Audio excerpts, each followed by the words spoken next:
Markets have had a phenomenal run. It's been a series of higher highs for not just many days, many weeks, but even many months.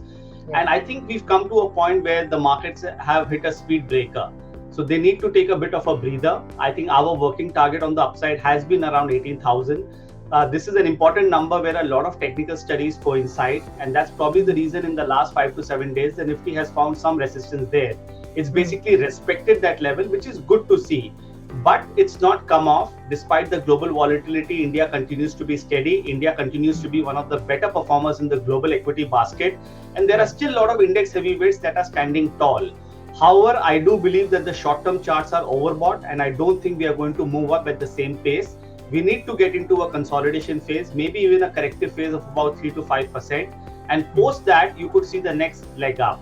So if you really study the charts right now, it's a battle between the short term and the medium term. So the weekly and the monthly charts continue to depict a picture of strength. I think there are no signs of topping out from a bigger picture standpoint.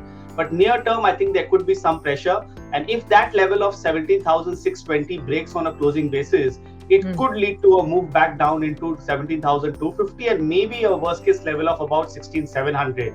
So we have turned a little cautious. We are being very stock and sector specific at these levels.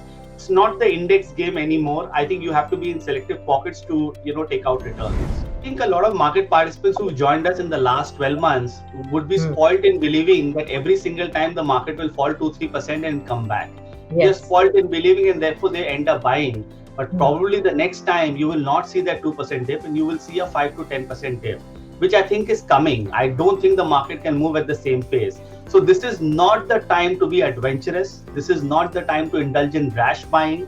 This is the time to be very, very clear with your risk management and stick to top quality. The point which I make, stick to the industry leader and the industry challenger. And I think if you do that, your portfolio will be protected in case, there were to be a correction. So as I said, don't be complacent. I think these are times wherein the markets will very, very soon challenge you, and you need to be prepared for that.